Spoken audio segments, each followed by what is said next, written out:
Hi dear friend, आप सभी देख रहे हैं हाइड्रोलिक्स। और इसमें हम ये न्यूमेरिकल करने वाले हैं डिस्चार्ज से रिलेटेड, जो flow over notches and wear वाला जो चैप्टर है उससे रिलेटेड ये न्यूमेरिकल हैं। तो देखिए एक क्वेश्चन क्या बोल रहा है, और 20 मीटर लॉन्ग वियर है। कहने का मतलब ये इस प्रकार का वियर है, ये 20 मीटर है, ठीक है। ये जो वियर मैंने बनाया है ये 20 मीटर का वियर है, इसके ऊपर से लिक्विड फ्लो होगा, ठीक है। इस प्रकार से ऐसे बना देते हैं, ठीक है। ये वियर है। अब यहाँ पर देखिए आगे क्वेश्चन में क्या बोल रहा है, डिवाइडेड इनटू 10 इक्वल बे। 10 इक्वल बे में इसको डिवाइड कर दिया गया है, ठीक है, कि मतलब बे 10 बना दिया गया और 10 से ये लिक्विड फ्लो होगा। ईच 0.5 मीटर वाइड, मतलब 0.5 मीटर प्रत्येक पोस्ट है। अब पोस्ट क्या होता है वो चीज़ें थोड़ा मैं प्रोवाइड कर दूँ। यहाँ पर अगर मैं प्रोवाइड करूँ तो यहाँ पर मान लीजिए कि एक यहाँ पर पोस्ट प्रोवाइड कर दिया गया इधर ऐसे, दूसरा यहाँ पर 3 4 5 6 7 8 और ये 9, और ये आगे मैं थोड़ा सा और बढ़ा दूँ, ठीक है, और आगे यहाँ पर बढ़ा दूँ तो यहाँ पर समझ लीजिए कि उसका लास्ट है, ठीक है। तो ये आप देख सकते हैं। यहाँ पर थोड़ा सा मैं आपको काउंटिंग भी बता देता हूँ, 1 2 3 4 5 6 7 8 9 पोस्ट अगर करते हैं, 9 पोस्ट बना देते हैं, मतलब ये एक प्रकार का कंस्ट्रक्शन कर देते हैं, पोस्ट बना देते हैं जिसके थ्रू मतलब इसके ऊपर से नहीं पास होगा, मतलब ये थोड़ा हाइट तक रहता है। पास जो आपका लिक्विड होगा वो कहाँ से होगा, ये जो बीच में खाली जो जगह है ना, इसमें से इस वियर से आपका लिक्विड पास होगा, ठीक है। एक प्रकार का समझ लो ना, बीच में रुकावट है जो इसके ऊपर से नहीं पास होगा, इसके बीच का जो जगह है उधर से पास होगा। मतलब कितने जगह से पास हो रहा है, कितने जगह से देखोगे तो एक ये 2 3 4 5 6 7 8 9 10 हो रहा है ना। और 10 बे बोला है, ये बे हैं, जो ये मैंने ब्लैक कलर से बताया ये बे हैं, 10 बे हैं, ठीक है। अब यहाँ पे देखो 10 बे है, ठीक है, ध्यान से समझना, यहाँ पर 10 बे है। तो इसका अगर मैं n की बात करूँ, जो n हम निकालते थे, जो n की बात करते तो मतलब इधर से थोड़ा सा कटेगा और इधर से कटेगा 2, यहाँ से 3, यहाँ 4, यहाँ से 5, यहाँ से 6 7 8 9 10 11 12 13 14 15 16 17 18 19 20 इसमें n की वैल्यू आ जाएगी। अब ये n क्या है, ऑलरेडी मैंने जब आपको बता रहा था उससे रिलेटेड, तो आपको मैंने आइडिया दिया था कि ये n क्या है। n का मतलब ये है ना कि नंबर हैं, कितने नंबर से वो क्या हो रहा है कि जो उसका डिस्चार्ज हो रहा है ना वो कॉन्ट्रैक्ट हो जाता है, कॉन्ट्रैक्टन हो जाता है। एंड कॉन्ट्रैक्शन जब मैंने बताया था, आप सभी को याद होगा एंड कॉन्ट्रैक्शन वाला जो वीडियो, उसमें आप जाके देखिए, आपको मैंने ऑलरेडी समझाया है कि एंड क्या होता है। मतलब हमारा देखो ये टोटल जो है यहाँ से लेके यहाँ तक ये 20 मीटर लेंथ है, यहाँ से यहाँ तक 20 मीटर क्या है, लेंथ है। तो जो एल इसका निकाला जाता है, एल वो क्या होता था, इफेक्टिव जो लेंथ बोला जाता था। तो इफेक्टिव लेंथ क्या होता था, टोटल लेंथ में से देखो ये जो था ये 0 पॉइंट, इसका विड्थ कितना है 0.5 है, तो 0.1 इंटू एन इंटू एच होता था, समझ में आया। तो ये 20 होता था माइनस ये 0.1 इंटू एन कितना है 20 है, और एच कितना है 0.5 है, यही है ना 0.5 है।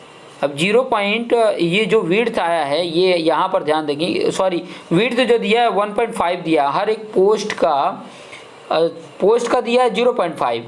तो इसका लेंथ जो हो जाएगा ना, यहाँ पर जस्ट 1 मिनट, यहाँ पर जो उसका लेंथ होगा वो कितना होगा, पहले तो इफेक्टिव जो लेंथ आ रहा है वो निकाल लेते हैं। देखो सिंपल सा एक्चुअली क्या है, यहाँ पर जो मैंने वैल्यू पुट किया है ये थोड़ा सा डिफरेंट है एक्चुअली, यहाँ पर नहीं ये वैल्यू आएगा, यहाँ पे तो पहले आपको ये निकालना पड़ेगा, ठीक है। ये कितना, ये जो पोस्ट है वो माइनस करोगे ना, पहले तो कितने पोस्ट है 9 है, तो 9 इंटू 0.5, एक एक जो पोस्ट है वो 0.5 जितने विड्थ के हैं, एक एक पोस्ट जो है 0.5 विड्थ के हैं, क्वेश्चन में ही बोला है, ठीक है। तो 0.5 जितने वाइड हैं, तो हमने 9, क्योंकि 9 पोस्ट हैं, ठीक है, तो ये 20 माइनस ये मल्टीप्लिकेशन करो तो 4.5 आ जाता है आपका 15.5 मीटर, ये एल आया। मतलब लेंथ कितना है, वियर का लेंथ कितना है। फिर इफेक्टिव जिसके ऊपर से ये वाटर पास होता है कॉन्ट्रैक्ट होने पे, तो ये जो एल डैश है ये टोटल तो 20 मीटर है, ठीक है, एल डैश जो है वो टोटल 20 मीटर है, लेकिन उसमें भी ये 15.5 मीटर ये एक्चुअल एल है, ठीक है, और इसमें से भी आपका 0.1 NH जितना माइनस हो जाएगा तब आएगा, ठीक है। सी डी की वैल्यू ऑलरेडी दिया है 0.6, एच की वैल्यू दिया है 1.5, एच की वैल्यू इफेक्टिव हेड जो दिया है 1.5। तो इसका जो डिस्चार्ज का फॉर्मूला होता है वो क्या होता है, ये रेक्टेंगुलर ही जैसा है ना, तो 2/3 C D into C D है, हाँ ठीक है, ये सी डी इंटू क्या होता था L minus 0.1 into N into H होता था, फिर बाद में ये होता था, फिर h पे 3/2 पावर होता था और रूट में 2 इंटू जी होता था। ये फॉर्मूला था रेक्टेंगुलर का। अभी रेक्टेंगुलर के फॉर्मूले में सारी वैल्यू पुट कर देते हैं। सी डी की वैल्यू 0.6 है। एल देखो, एल तुम्हारा 15.5 भी बचा है और उसमें से भी ये 0.1 इंटू 20 ये क्या है, एंड कॉन्ट्रैक्शन हुआ है, एंड पे कॉन्ट्रैक्शन हुआ है, तो 20 को एंड है, 20 एंड देख रहे हो, हर जगह का एंड देखोगे तो 20 मैंने काउंट करके बताया था। और इंटू एच कितना है 1.5 दिया है, ये निकाल लोगे। फिर उसके बाद से एच की वैल्यू यहाँ पे भी पुट कर दोगे, 1.5 पे 3/2 पावर और 2g की वैल्यू 2 इंटू 9.81। ये कैलकुलेशन करिए, ये आपके पास जो वैल्यू मैंने लिखा है इसकी कैलकुलेशन करिए। कैलकुलेशन करने पे पहले तो ये जो ब्रैकेट में है ना 15.5 में से 0.1 इंटू 20 इंटू 1.5, पहले नंबर क्या करो 0.1 इंटू 20 इंटू 1.5 का मल्टीप्लिकेशन जब कर रहे हैं तो 3 आ रहा है, ठीक है।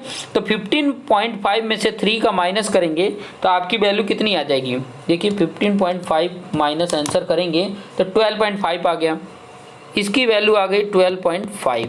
फिर बाद में ये 2 देखिए, ये 3 का इधर से डिवाइड करेंगे तो 0.2 आ जाएगा, 0.24 मतलब 0.4 इसका आ जाएगा।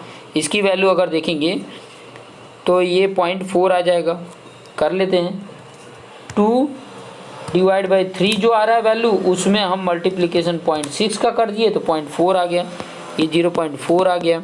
फिर ये 1.5 पे 3/2 पावर, ये 1.5 पर 3/2 पावर लगाते हैं तो आपकी वैल्यू आती है 1.8731, 1.8731 आएगा। और ये अंडर ब्रैकेट में जो है 2 इंटू 9.81 करते हैं और फिर बाद में रूट में लेते हैं तो आपकी वैल्यू 4.429 आ रहा है, 4.429 आया। अब इन सब का मल्टीप्लिकेशन जब कर देते हैं, सब का मल्टीप्लिकेशन कर दीजिए तो आपकी वैल्यू कितनी आ जाएगी 42.09 मीटर क्यूब पर सेकेंड। तो ये आपका डिस्चार्ज निकल कर आ गया। तो इस तरीके से आप डिस्चार्ज कैलकुलेट कर सकते हैं। ये जो वैल्यू आपके सामने दिख रहा है ये डिस्चार्ज आ गया है। तो इस तरीके से आप जब कैलकुलेट करेंगे तो आपके सामने ये कैलकुलेशन आ जाता है।